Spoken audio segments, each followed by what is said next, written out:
tired of people being like, oh, Josh, it's too hard. Well, I'm here to tell you that this is easier than you think, and it's unbelievably worth it.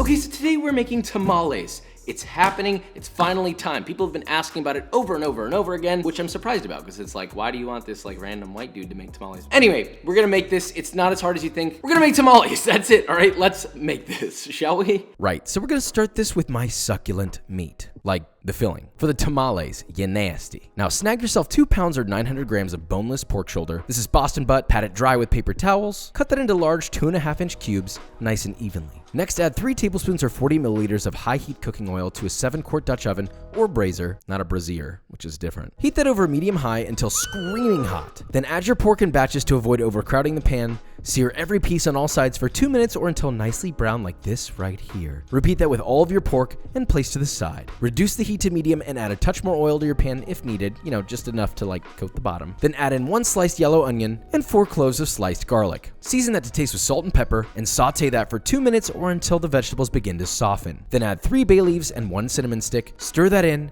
then nestle all of your meat back into the pot evenly spaced apart, along with any juices that collected on the side. Top that with 2 sprigs of fresh oregano and cover with 5 3/4 cup or 1.3 liters of filtered water. Turn the heat up to medium-high, and as soon as it comes to a boil, lower the temperature to low and cover with a lid and let that gently simmer for 1.5 to 2 hours until the meat is extremely tender and pulls apart easily. It should melt in your hand. Or wait, no. It should melt in your mouth, not in your hand. That's a rap lyric. It's fine if it melts in your hand too, whatever. Now remove all of your meat and only the meat. Try to avoid any veg getting in there. Then strain all the vegetables and herbs out of the broth and reserve the liquid. Now while your meat is still hot, use 2 forks to shred it as finely as you can. Don't toss any of the fat, leave it in there, and just shred that brother in. Don't be shy. That melty pork fat is gonna mix in and emulsify and create something beautiful. Next, de-stem and de-seed 3 ancho peppers and 3 guajillo peppers. If you want it spicier, you can leave the seeds in, or you can add something like habanero to this. Now, place your peppers in a bowl and cover with enough of your hot broth from your pork braise from earlier, just to barely cover the chilies. Press that down with plastic wrap to keep them submerged and let that sit for 5 to 10 minutes. Once your chilies are soft and easy to tear, add them to a blender along with 1.5 teaspoons of ground cumin. This is toasted and freshly ground,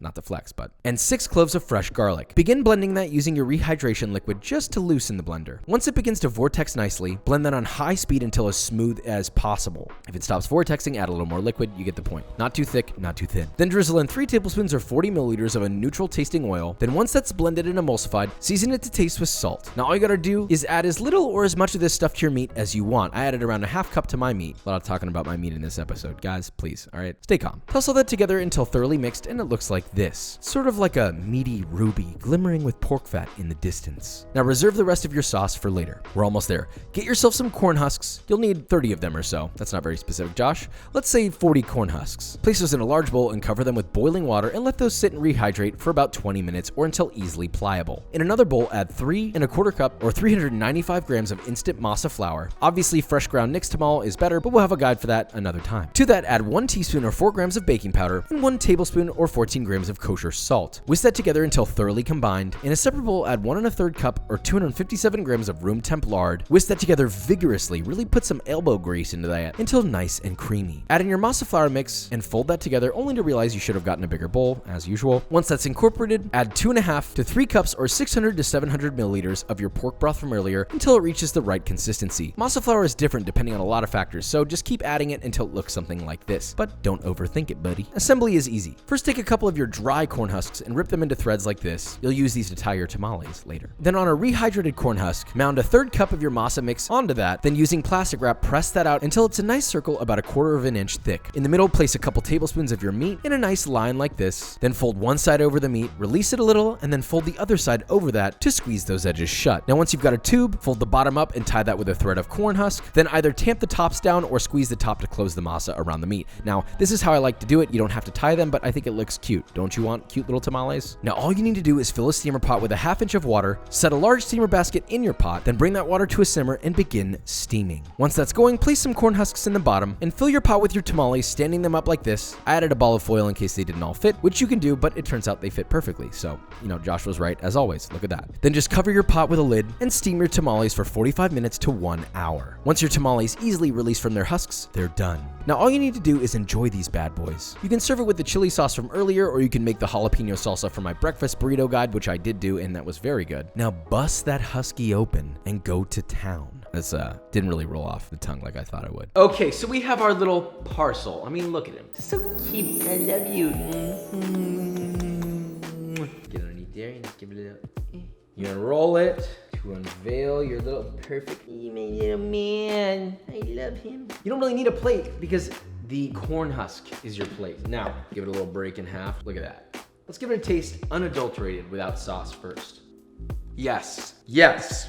Yes! This already tastes like a classic. It's not dry. It's super moist. Yes, I'm saying the word moist because this is moist. You've got that rich melt in your mouth pork. It's fatty, it's salty, it's spicy. To kick it up a notch, obviously we made a little bit of jalapeno salsa here. Oh, that's the finishing touch. When you add a little bit of a jalapeno sauce or a pepper sauce, it's so good that I have a lack for words. Long story short, these tamales are fantastic. They're easy to make, and you know what? If you've never done it before, this is something that you should be doing at least once a week, once a month, on the weekend. Family get together, tamales from Papa to you. You want to know what else is ready to be bust open? B-roll.